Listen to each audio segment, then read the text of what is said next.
Hello, this is Rachel with Cali&Cleveland. I'm going to show you a couple different ways you can add a new skein of yarn into your project. So if you're working on a piece that requires more than one skein, there's going to come a time where you run out of yarn and you've got to add some more in.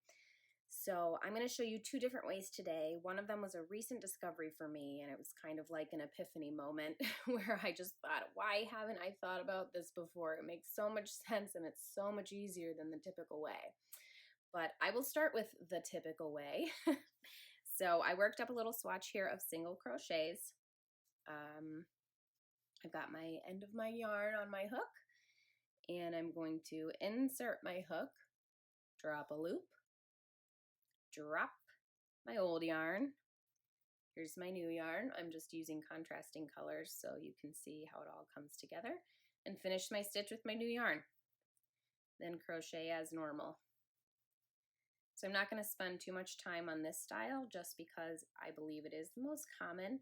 And I also have a color change video on our website that is pretty much the same process as this on how to add your new color, new skein, everything. The problem with this method, and this is where it really gets me, look at these. These are the worst. You have to weave in your ends. And if you are like me at all, you despise weaving in ends like me. So this is why I don't love this particular method. So I will show you my current favorite way. And I can't believe it took me so long to figure this out.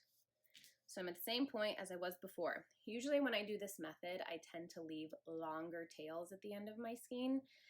And here's the reason. So this I would say is about 10 or 12 inches long. Can you see that? I'll lower it. What I do here, I stop and I fold my tail in half, creating this loop. At this point, I'm going to crochet double-stranded, excuse me. So I just do one stitch to lock in that yarn, and I still have this loop here. At this point, I'm going to take my new yarn, put it through the loop, and fold it back on itself so you have kind of these two things joined together like that. Then I just crochet. I don't even need to stop. This is by far the quickest way I have found to just pick up and keep going. It's also the most secure way I found of holding my ends. When I weave in my ends, typically, I'm always worried that they're gonna pull out and I didn't do it wrong. So look, I've got this sticking out here. I don't even think I have a tail sticking out from my blue side. I just go in and snip, snip, and I'm done. There's no weaving in. I feel like these are worked in so much better than if I did it myself, and it's so much less time consuming. So that's that way. You can see it's a little bit bulkier. I think I have 2.5 stitches total that have this double-stranded work. And when you're going through a project, especially if you're using a thinner weight yarn, you barely notice. It's easy to feel like, oh wow, this is so thick when you're doing it at first.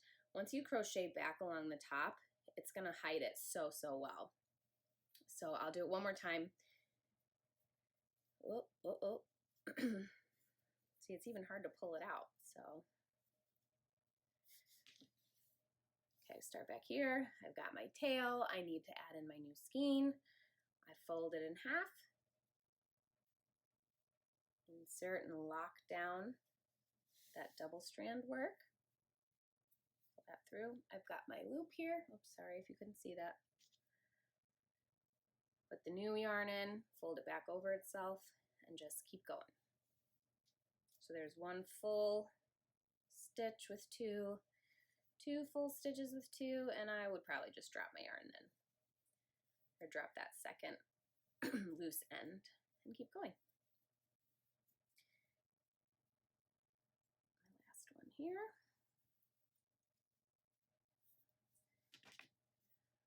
Little tail, cut that off, and you're done. I hope this was as much of an aha moment for you as it was for me when I found it. I hope you can utilize it in your projects. Thank you for watching.